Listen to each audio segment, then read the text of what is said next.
It's the Sixers Talk podcast presented to you by Wilmington University.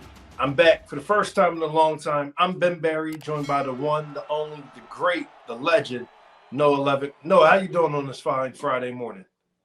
I'm doing well. Yeah, I was thinking before this podcast we could spend 35 minutes talking Charles Bassey. So it's a unique day on the Sixers Talk pod.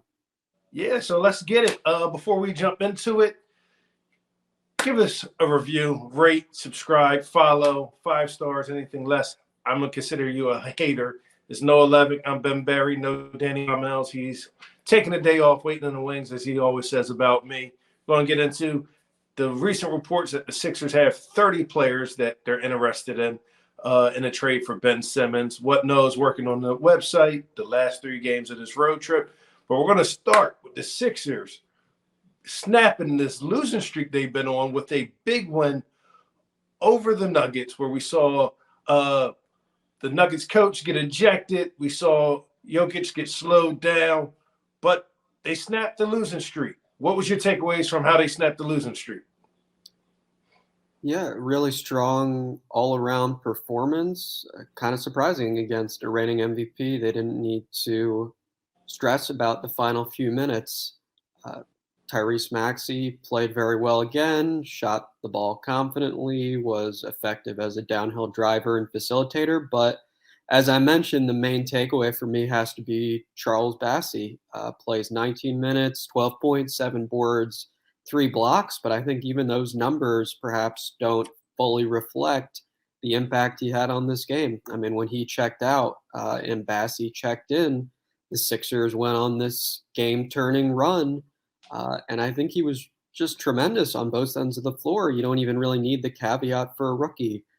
Excellent instincts defensively with the weak side shot blocking, but also wasn't flying in the air wildly searching for blocks, like was really solid anchoring that defense.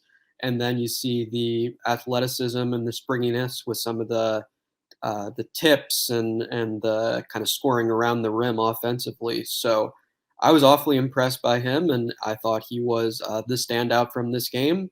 But it was a night where a lot of Sixers played well. Like, again, they only used 8 rotation guys because Joel Embiid, Matisse Thybulle continue to be in the health and safety protocols. Danny Green still out with this hamstring injury. But pretty much everyone who played did something good for the Sixers, and that was the formula during the winning streak. And evidently, as long as they're still shorthanded, that's probably how they're going to have to keep winning games.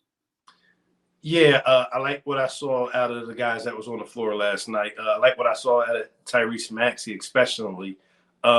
His pull-up jumpers coming. We all know he has an incredible first step. The decisions he's making after that first step, when he either blows by a defender or the defender plays too far off, he pulls up for the jumper. The decisions he's making get the ball in other people's hands.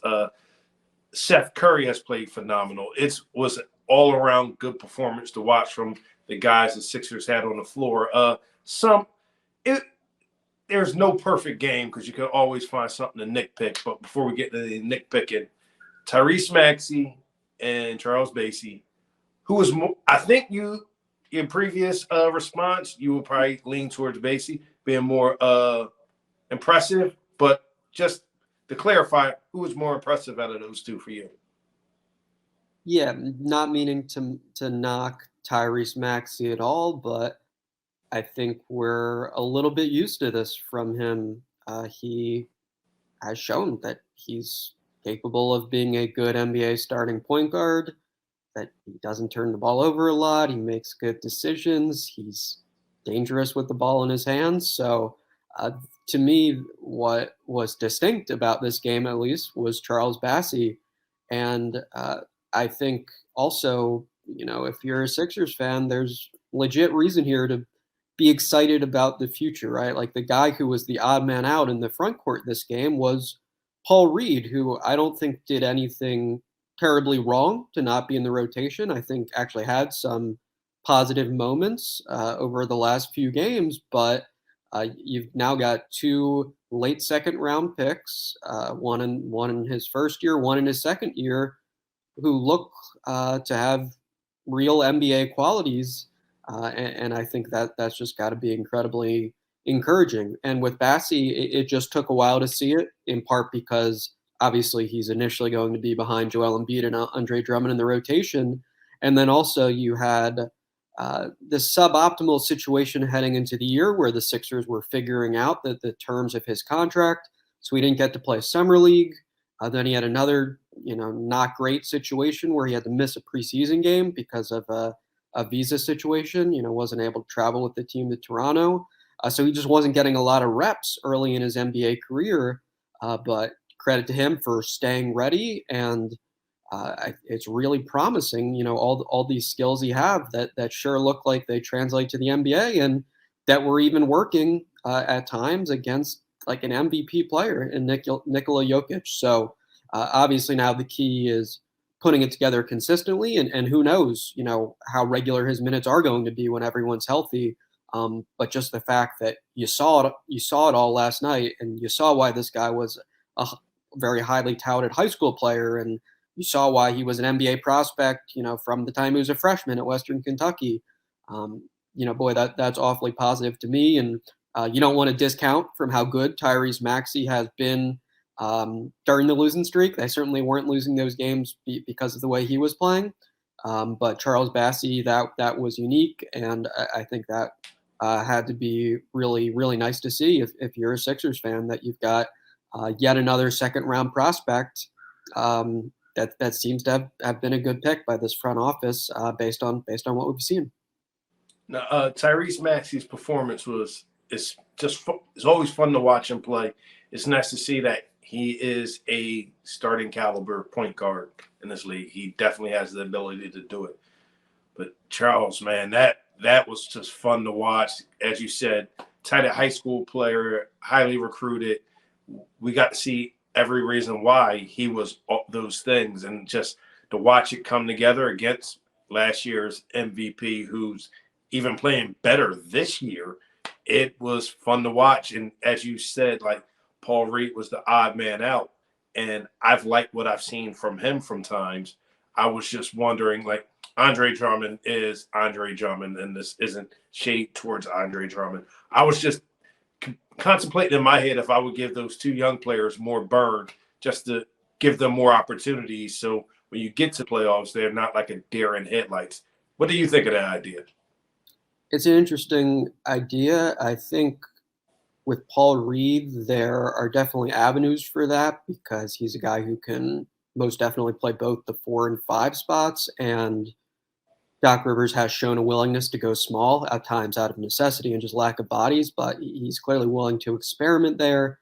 And I think also, for better and for worse, Paul Reed is less of a traditional rim protector compared to Bassey. So you feel you can plug him in different spots, and he can guard a Giannis, or you can put him on a specific defensive assignment or insert him into a game when you need energy. So I think there are openings for Paul Reed there down the line potentially. And then, yeah, you sure wouldn't want Charles Bassey to rot on the bench down the line after what you saw last night. And I don't think it was a total aberration either. Like, he did play in that Milwaukee game, immediately comes up with a block or two, and has shown encouraging flashes as well in garbage time of some of these other performances. So, yeah, I don't think you want to rule that out. And it's funny, I was thinking maybe a week or two ago, before Bassey did start getting minutes here and there, like, would it be smarter to have him in the G League and just ensure this guy is getting NBA minutes? But I think you have to give the Sixers credit for realizing that behind the scenes he was making development, and that he would be ready for this opportunity. I mean, if you show up to a game at Wells Fargo Center 2 hours 40, 2 hours 30 minutes before, and you'll see Charles Bassey running through his workout and just continuing to work and kind of have faith that an opportunity would come his way. So it was cool to see him take advantage of that. But yeah, I mean, if we're being realistic, Joel Embiid's the Sixers' number 1 center. Andre Drummond is the number 2. And if he's not the number 2, that perhaps might indicate he's not playing that well, or the matchup isn't a good one for him. But hey, to have 2 young guys who are talented and have already shown that they can contribute in the NBA behind the two vets. That's great for the Sixers. We'll hit a quick commercial break, but when we come back, we'll talk about the report that the Sixers have a list of 30 names they will be interested in trading for when they get moved Ben Simmons. Start college, build skills, and complete your degree with Wilmington University. 100% online options and affordable tuition makes WilmU work for you. Learn more at wilmu.edu. Noah, the Ben Simmons saga continues. It feels like it's been going on forever at this point. We all know how that second round series to the Hawks just poured gasoline on, or was the match for this just combustible, toxic situation. He held out the beginning of training camp, showed up, got kicked out of practice. He's been getting fined on and off since. The latest news is that the Sixers have a list of 30 players around the league that they will be interested in if they traded Ben Simmons. And I think it keeps in line with the fact that the Sixers always wanted a star player in return.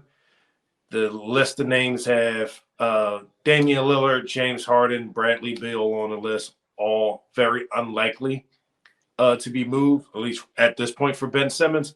What was your takeaway from that report? Yeah, it was interesting to me to at least hear a number as large as 30, because I think the public perception has been that Daryl Morey is highly stubborn and at times just too ambitious with how he's looked at this situation. But one of the lingering questions here for a while of the very many in this infinite saga is what exactly Daryl Morey meant when he said, like, we're only trading Ben Simmons for a difference maker. So I think this did give a little more insight into that question, this report from The Athletic's Sam Amick. But, you know, some of the details there are also significant as well, right? Like Amick quoted a Sixer source saying this is a multi-year thing, consistent with Daryl Morey's comments that the Sixers are legitimately willing to wait, 4 years.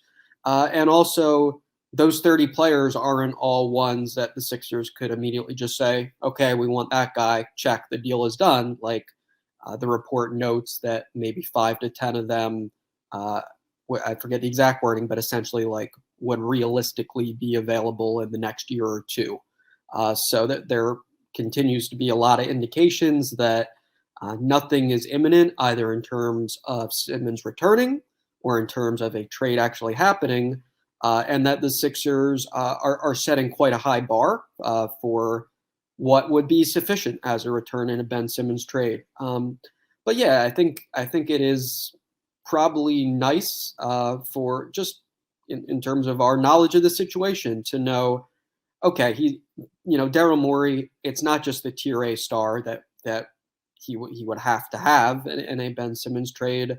The Sixers are exploring other options, are open to other options, and it's just a question here of some of the specifics and some of the details of all the negotiations that they're having with these teams. But yeah, for now, the bottom line is, okay, 30 players that would, quote, satisfy them in a Simmons deal, but is anything going to happen soon? There's really nothing to suggest that the answer is yes, and we've kind of been in a holding pattern there, I think, for a very long time. Yeah, there's nothing suggesting it's going to happen soon. I never thought it would happen before December 15th, I believe, is the date where new contracts can be traded. Free agents that signed this past off season. But I don't even think that'll happen then. The 30 names, as I stated, that's consistent with like 2 all-star teams, maybe 6 more players than 2 all-star teams. You got reserves and things like that. But this seems like it's still going to be a long, drawn-out process. Maybe the trade deadline is when it happens. I know you didn't ask for my opinion, neither did the listeners. I think I'm at the point where the Sixers and Daryl Morey just have to move Ben Simmons just to get it over with. I don't think they're going to get what they want in return, and it's just dragging on. I'm not going to sit here and speculate whether it's a distraction in the locker room, because I hate the term distraction, because a lot of things in life can be distraction. I think we're spending more time about it, not you and me, but the media at large, fans at large, more than the players. But Ben Simmons might be on the team, but he doesn't play for the Sixers, and it's not going to happen. The Sixers aren't going to get what they want in return. So I think I lean on the side at this point, just cut your losses, move on, and just get the best possible offer. I know fans and listeners are going to hate that, but at this point, just, if you're not going to get what you want in return, why drag it on is my thought process. Yeah, I mean, Daryl Morey, I'm sure, is not on the same page there. Nope. So yeah, you're at odds with him with that stance. I will say, just as a counter to that general point, like, okay, maybe the Sixers don't end up landing their plan A of a Lillard or a Harden, but the whole point, I think generally of trade negotiations is you get as close as you can to what you want, right? So, right. Especially, as the season develops, I don't think it's a wild or unrealistic idea for the Sixers to think, okay, the situation A might devolve or situation B might devolve, and this team's desperation might increase a little, or their openness to giving us closer to what we want for Ben Simmons might increase. So, yeah, I think, and I think that's just in general why there's more deal making before deadlines, right? Like, teams understand that there is some sort of time urgency to get something done, and therefore they're much more open to doing so. So, yeah, I can understand not wanting this to drag on forever, and it really does feel like, almost in an existential sense, like this is an infinite thing. It's just there really is no true end in sight, and we are just in this perpetual limbo. But as you said, significant dates are on the horizon, and maybe those will be motivating factors, and maybe also just circumstances of teams around the league will further motivate them to give the Sixers closer to what they want in a Ben Simmons deal, again, even if it's not Damian Lillard, Bradley Beal, James Harden. But we shall see. I mean, my opinion kind of throughout this is we can't fully judge Daryl Morey and the Sixers front office until this is resolved. So however it's resolved, that's when we will all be able to make our final judgments. Right. But until then, we wait and see. Yeah, it's like judging a movie before it's finished halfway through, and we don't even know if we're halfway through. I know a few episodes ago, you and Danny talked about the possibility and the rumors that the Sixers trading for Jaylen Brown, Ben Simmons for Jaylen Brown. That was a couple episodes ago, so go back and listen to it. My thought on that was a trade that piqued my interest. I felt like if the Sixers could also get Dennis Schroeder in return, not to start, but I think the Sixers needed another point guard. That was something I like out of anything, the most recent trade reports and scenarios that people have thrown out there. Jaylen Brown, if they can get Dennis Schroeder or another point guard, because the Sixers right now only have one point guard on the roster. So that's something I've been thinking about a lot lately.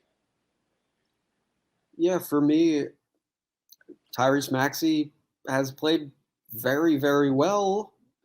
To me, looks like a most improved player candidate, right? Like this early in the season. And I think perhaps that does shift the calculus a little of what you're looking for positionally. I think Shake Milton's also had a nice start to the season, and perhaps is a ball handling option who can have some playoff success. So I'm not so sure the Sixers need to prioritize point guard over all else. Undeniably, though, if Ben Simmons is no longer on your roster, you would love to have another point guard on that team. But yeah, I personally don't think that they need to place all their eggs in one basket of going after a particular position. And just judging by what Daryl Morey has said publicly, that doesn't seem to be the way he's approaching it. Like, it seems to be all about which players can be difference makers, right? So, there's not one difference maker position in the league, and apparently the Sixers feel, based on this report, that there are approximately 30 players who, at one time or another, could theoretically become available and satisfy that difference maker criteria. And I would bet that obviously not all of them are point guards. Right. Some of them are wings. You would assume the large majority of them are not, or none of them are big men. They're pretty good in that regard. But there are a lot of difference makers around the league. But at the same time, the Sixers don't want to settle for a player who is more in that role player label, and that's been clear for a while. Before we move on, just for comedic purposes, I would love to know who like the 30 players are, who was like 30, 28, 29, and 30, and what players, because, some guys that think like, oh, I'm one of the 30 best 30 players in the league. Well, I'm not on that list just because that's how pro athletes think. I always think when it came out a couple years ago, like what players voted for All-Stars and who voted for themselves. So things like that always make me laugh. I want to hit another quick timeout. When we come back, hear what Noah's working on the website and finish off this road stand with 3 more games starting with the Trailblazers Saturday night. There is so much to explore in Valley Forge in Montgomery County, Pennsylvania. Montgomery County is composed of charming towns and main streets, and each with its own personality, style, and unique vibe. Whether you are looking to get away with family or enjoy a special trip with friends, leave behind the stress of planning and use our guide to find some of the most amazing things to do. Explore which town and main street suit you best. Visit makeitmainstreet.com to plan your getaway today. The Sixers broke their losing streak, but they're still on the road tomorrow night, Saturday night, against the Portland Trailblazers with a player that is most likely on that 30-man list the Sixers are interested in. 30 players around the league the Sixers will be interested in trading for. Dame Lillard, Portland Trailblazers up next. Sixers beat them a few weeks ago, but they're playing them again before they come back home. What should we look out for in this game, Noah? Well, the Sixers did win that one without Joel Embiid. So if Embiid is still sidelined, they have that knowledge that they can beat Portland, without the MVP runner-up. I think, as always, the defense on Lillard and on CJ McCollum will be of great importance. I think the Sixers would tell you they dodged a few bullets in the first half of that game. I believe McCollum started like 1 for 10. Lillard was in the same ballpark. Part of that was, I think, Maxey defended him quite well, like struck a nice balance between being in his airspace and getting rear view contests on the jumpers, but not fouling him and just not giving him any easy points, right? So I think that will again be key. And just the overall question of like how long can Maxey sustain this for? I believe he's like in the mid 40s in 3-point percentage right now, and is just playing such efficient and impressive basketball on both ends. Sixers would love if he could do that again.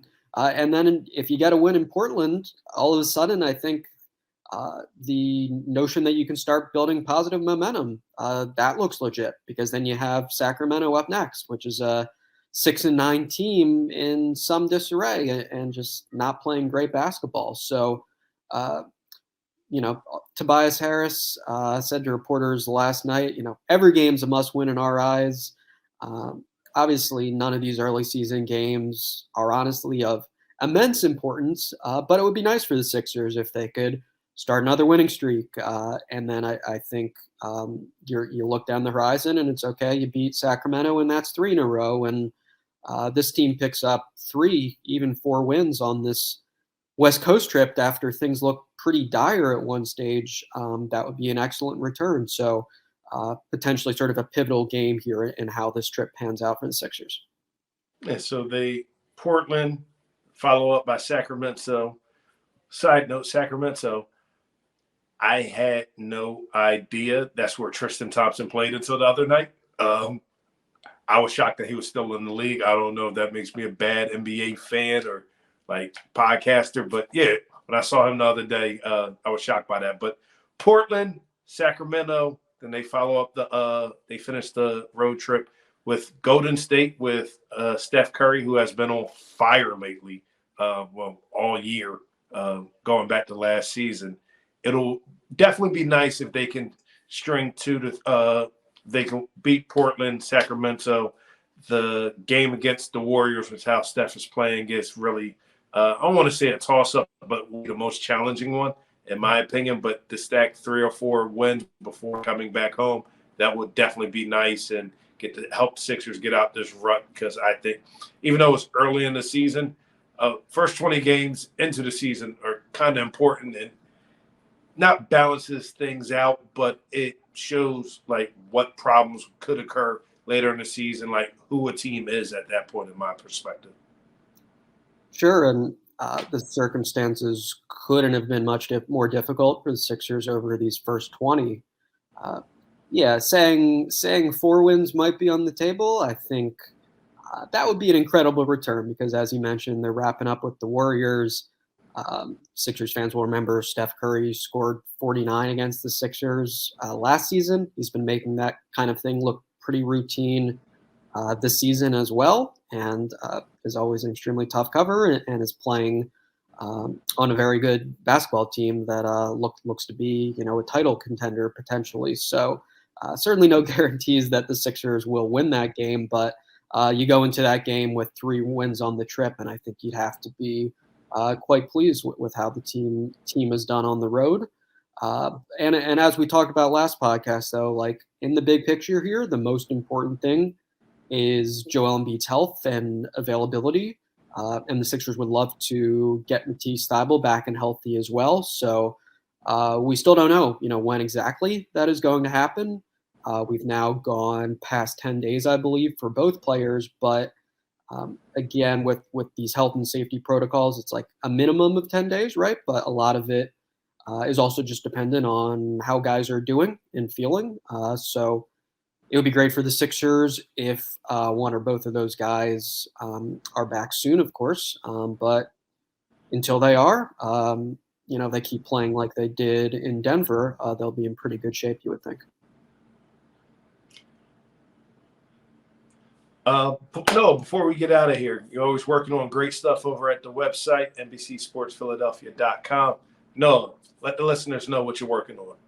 I appreciate it. I'll take the opportunity. This is something published a couple days ago, just to plug a feature story I had on Georges Niang. So I got to talk to him one-on-one, enjoyed the conversation. The headline of the piece is like Georges Niang might be the most self-deprecating player in the NBA. Here's why. Just a guy who doesn't mind poking fun of himself and actually considers that like one of the reasons for his success, that he has a realistic self-assessment and he knows he's not the quickest or most athletic or highest leaping guy, but has forged an NBA career for himself and is now obviously playing the largest role of his career on the Sixers. So that piece, I think hopefully gives some good insight into who Niang is and how he reached the Sixers. And then moving forward, we'll keep chugging along on this trip. We'll be, previewing in a little more detail that upcoming matchup against the Trailblazers and have coverage of these final 3 games on the Sixers swing through the West Coast. Oh, nice. Great stuff as usual, Noah, over on the website. Here on the podcast, you can follow Noah Levick on Twitter at Noah Levick. Follow me at I am Ben Berry on Twitter or Instagram. Nothing but foolishness going on my end. This was the Sixers Talk podcast presented to you by Wilmington University. WilMU works. Give us 5 stars. Again, rate, review. Anything less than 5 stars, I'm going to call you a hater. Danny and Noah will be back with you early next week, Sunday or Tuesday, with a new pod. If I don't hear from you guys before then, happy Thanksgiving. Catch you later.